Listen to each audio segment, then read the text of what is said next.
branch in Howell.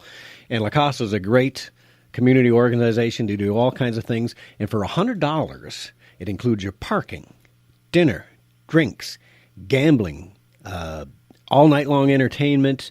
You can even get a chance at winning a $6,000 diamond by what they call Go Diamond Mining, right? It's one of these kind of fun things that you can do.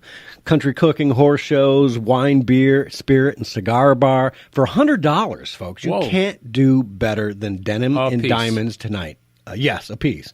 And you can reach them at 517-548-1350, or you can go to La Casa, L-A-C-A-S-A Center, lacasacenter.org, and get hold of them. High energy music tonight from Carrie Holmes.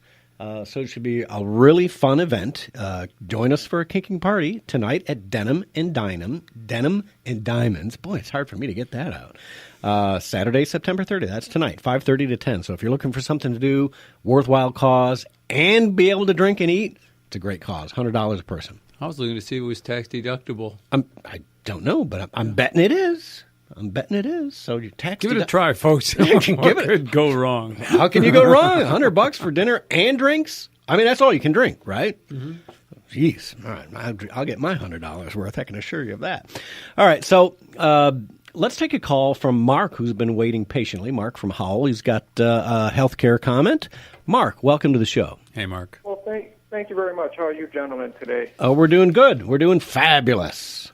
Go ahead. What's your comment, Mark? Well, yes, I'm calling. I have a message for Mr. Carr, our legislators in Washington, and President Trump, for that matter. I don't want repeal or replace. I want the federal government out of our health care altogether. I want it brought back down to the state level where we can have competing market, open, a free market. We'll have competition between carriers and make it affordable. We can handle it on a state level. Thank you very much, federal government, and that's all I have to say. Yeah, well, you hit it right on the head. I have a question. Go ahead. What about Medicare? Where do you stand on Medicare? Well, I think we've become a welfare state. I think that with the influx of the people coming over the border and us states across this country accepting more people into their states, we've become overburdened, and we've got a lot of freeloaders adding to the system. There has to be some controls and on that system. Yeah. Well, there you go. That's a given right there. Yeah. You can't have open borders and open welfare benefits, be it medical or cash or food or anything else. So, well, great comment, Mark. I appreciate it. Thank you. Take care. Thank you. You're welcome. All righty. Yeah, I mean, and here's what keeps coming back to my mind when I hear things like that from Mark and Ken, and I think so many of us feel that way, and that's one of the reasons we voted for Trump. And this latest executive order that we hear might be coming of he's going to let us buy across state lines. I don't know that it's the golden bullet or anything, but I think that in itself would allow – here's the other thing.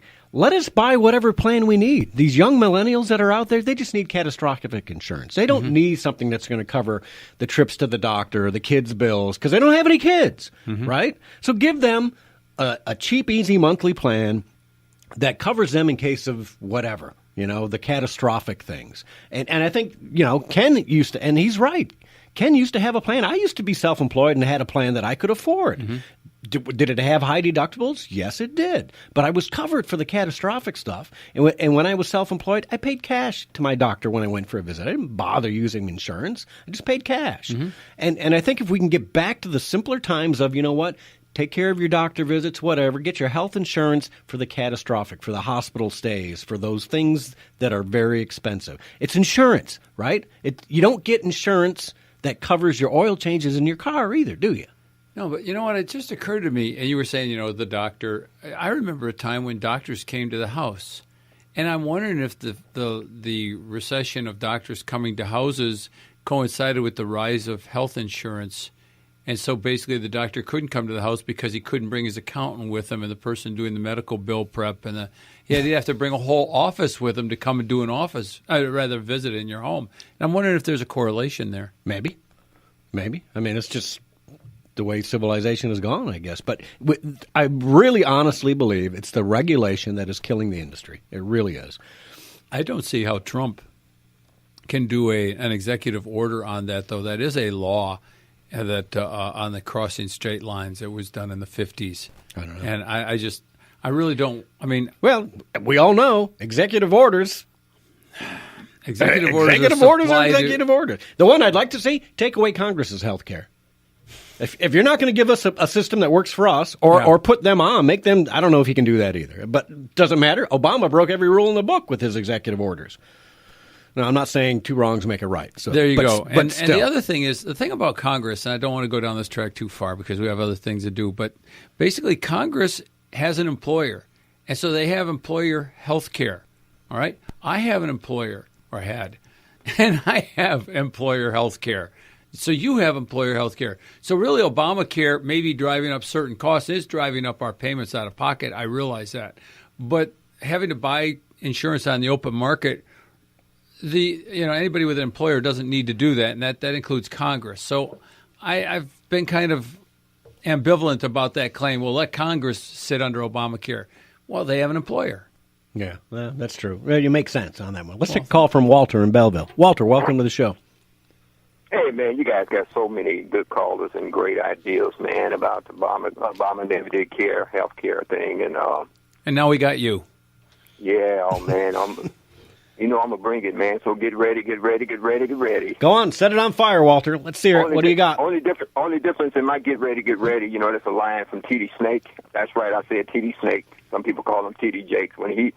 His name changed when he endorsed Obama, so I call him T.D. Snake now. But anyway, I want to talk about these clowns, like some of our past Congress people, present Congress people. You remember, let's take a trip down memory lane. How soon do we forget, man? You remember how a lot of these people started out quiet and humble. It seemed like they was the best thing under God's son. Like who? Give me the names. John McCain. Oh. Well, let's not forget about John, the drunken stupor Boehner. Okay? And how these people used to come on talk shows like you guys. Well, let's say the national talk shows, talking like they were so righteous and so conservative. And as soon as they got in there, what did they do? They joined the swamp. They started lying. And then you know what they do when they lie?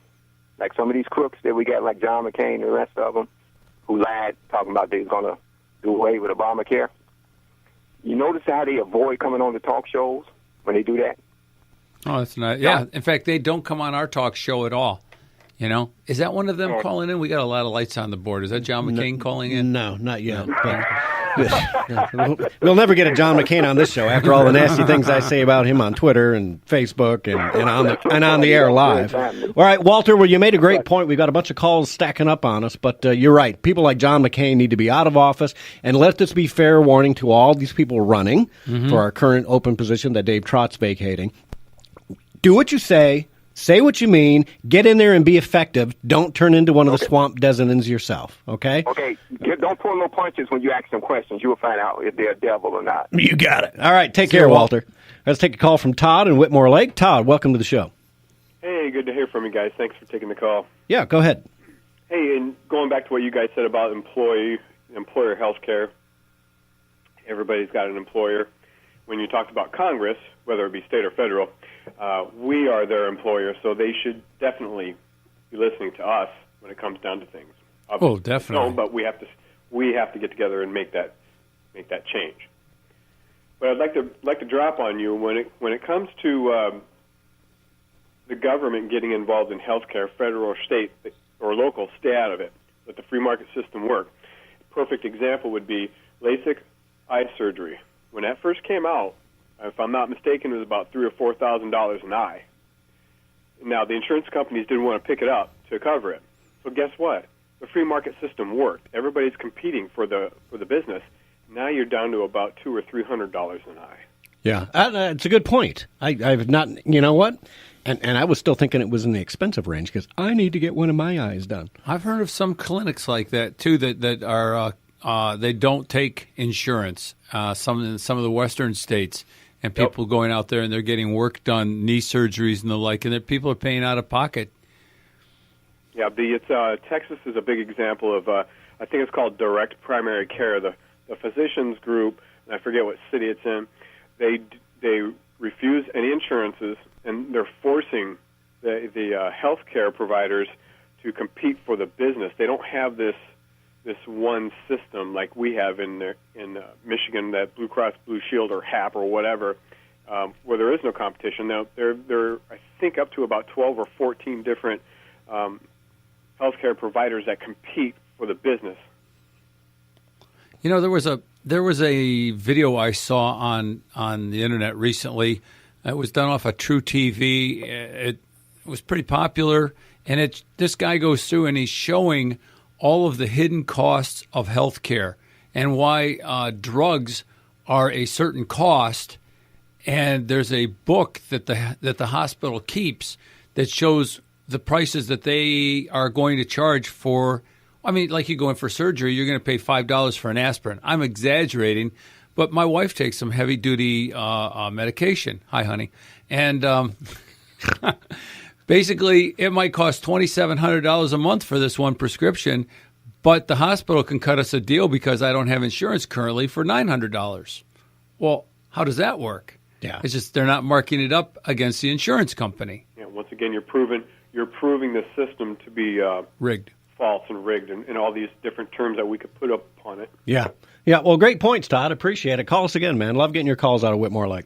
Bye. All right, take care. Let's take a call from JB in Chicago. Welcome to the show.